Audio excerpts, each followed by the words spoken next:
नमस्कार, कसे आहात सगळे? तर पुन्हा एकदा आपलं स्वागत आहे पायल रेसिपीज मध्ये।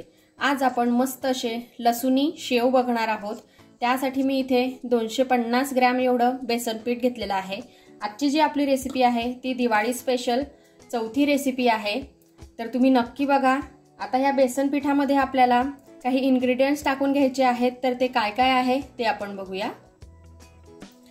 आता मी इथे मिक्सरच्या भांड्यामध्ये काही लसणाच्या पाकळ्या घेतलेल्या आहेत। जेवढ्या फ्लेवर मध्ये तुम्हाला हे शेव हवे आहेत त्यानुसार तुम्ही लसणाच्या ज्या पाकळ्या आहेत हे कमी जास्त करू शकता। एक छोटा चमचा मी इथे ओवा घेतलेला आहे, हा आपल्याला यामध्ये टाकायचा आहे। 1 चमचा जिरे, 1 चमचा लाल तिखट, छोटा अर्धा चमचा हळद, हे आपण एक वेळेस छान असं बारीक करून घेऊ। तर बघा इथे मी हे छान असं बारीक करून घेतलेलं आहे। बारीक करताना यामध्ये मी 1-1.5 चमचा पाणी टाकलेलं होतं, म्हणजे हे छान असं बारीक होतं। आता मी इथे जे बेसन पीठ आपण ठेवलेलं होतं बाजूला ते घेतलेलं आहे। यामध्ये मी चवीनुसार मीठ टाकून घेतलेलं आहे। इथे मी 3 चमचे तेल हे छान असं गरम करून घेतलेलं आहे। आता हे तेल आपल्याला या पिठावर टाकून घ्यायचं आहे। चमच्याच्या साहाय्याने आपल्याला तेल जे आहे हे आधी छान असं मिक्स करून घ्यायचं आहे, नंतर हाताने हे आपण मळणारच आहोत। चमचा मी इथे बाजूला करून घेतलेला आहे आणि आता हाताच्या साहाय्याने आपल्याला याला छान असं मळून घ्यायचं आहे। यामध्ये गुठळ्या वगैरे राहायला नको। हे बघा, आजची जी आपली रेसिपी आहे लसुनी शेव ही अगदी झटपट आणि मस्त आहे। तुम्हालाही नक्कीच आवडेल। आवडली रेसिपी तर लाईक करा, या दिवाळीला फॅमिली फ्रेंड सोबत शेअर करा, म्हणजे सर्व आजची रेसिपी ट्राय करू शकतील।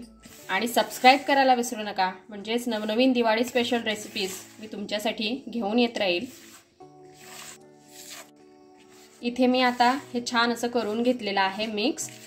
यामध्ये तेल परफेक्ट झालंय की नाही ते बघण्यासाठी अशा प्रकारे हाताने याचा गोळा करून बघायचा आणि हा असा परफेक्ट झाला म्हणजे समजायचं की तेल आपलं याला छान असं लागलेलं आहे। बघा इथे घट्ट याचा गोळा तयार होतोय, असंच आपल्याला हे करून घ्यायचंय। मिक्सरच्या भांड्यामध्ये जे मिश्रण आपण तयार करून घेतलेलं होतं ते आता आपल्याला यामध्ये टाकून घ्यायचंय। पुन्हा एक वेळेस आपण याला छान असं मळून घेऊ, म्हणजे जो आपला मसाला आहे तो छान बेसन पिठाला लागला पाहिजे, सगळीकडे एकसारखा लागला पाहिजे। इथे मी मसाले जे आहेत ते सुद्धा छान असे मिक्स करून घेतलेले आहेत। आता यामध्ये आपल्याला 1 पिंच हिंग टाकून घ्यायचा आहे। हिंग टाकल्यामुळे आपल्याला ऍसिडिटी वगैरे याचा त्रास जो आहे हा कमी होतो, म्हणून 1 पिंच यामध्ये हिंग सुद्धा आपल्याला टाकून घ्यायचा आहे। आता आपल्याला हे जे पीठ आहे हे कोमट पाण्याने भिजवून घ्यायचं आहे। इथे मी थोडंसं कोमट पाणी हे करून घेतलेलं आहे। थोडं थोडं करून आपल्याला यामध्ये टाकायचं आहे आणि छान असं मिक्स करायचं आहे। याचा आपल्याला खूप हार्ड असा डो बनवायचा नाहीये। कसा बनवायचा आहे ते बघण्यासाठी व्हिडिओ पूर्ण बघा, म्हणजे तुम्हाला कळेलच।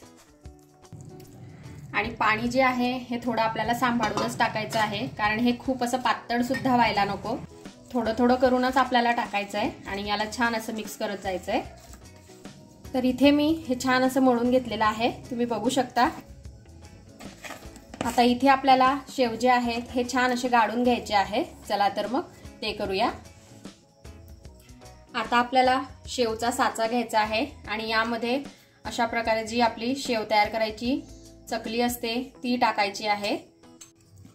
तर इथे साच्यामध्ये हे जे मिश्रण भरायचं आहे त्याच्या आधी आपल्याला अशा प्रकारे थोडंसं याला पाणी लावून पुन्हा मळून घ्यायचं आहे। जेवढं मिश्रण आपण टाकणार आहोत तेवढं मिश्रण। नंतर हे जे मिश्रण आहे हे साच्यामध्ये आपल्याला छान असं टाकायचं आहे, दाबून टाकायचं आहे, म्हणजे यामध्ये गॅप वगैरे राहिला नको। गॅप राहिलं तर शेव जे आहेत ते व्यवस्थित पडत नाही। आणि तुम्हाला जर का अशा छान छान दिवाळी स्पेशल रेसिपीज बघायच्या असतील तर मी आय बटनवर देईल, तिथे जाऊन तुम्ही नक्की बघा, म्हणजे या दिवाळीला तुम्ही वेगवेगळ्या प्रकारे वेगवेगळ्या ज्या दिवाळी स्पेशल रेसिपीज आहेत या घरी बनवू शकाल। आता मी इथे हे छान असं भरून घेतलेलं आहे। खूप आपल्याला वरतीपर्यंत याला भरायचं नाहीये, कारण दाबायलाही आपल्याला हे जमायला पाहिजे। इथे मी कढईमध्ये तेल गरम करून घेतलेलं आहे। आता यामध्ये आपल्याला जे शेव आहेत हे टाकून घ्यायचे आहेत। उलट पलट करून आपल्याला दोघं साइडने शेव जे आहेत हे छान असे तळून घ्यायचे आहेत। तर बघा लगेचच इथे आपले जे शेव आहेत हे छान असे तळून झालेले आहेत। खूप वेळ आपल्याला यांना तळायला लागत नाही। असेच आपण सर्व जे शेव आहेत हे तयार करून घेऊ। आता इथे सर्व शेव जे आहेत हे छान असे तळून झालेले आहेत। तर बघा इथे आपले मस्त असे दिवाळी स्पेशल लसुनी शेव जे आहेत हे खाण्यासाठी रेडी आहेत। गार्निशिंगसाठी मी इथे कढीपत्त्याचे पानं तळून घेतलेले आहेत।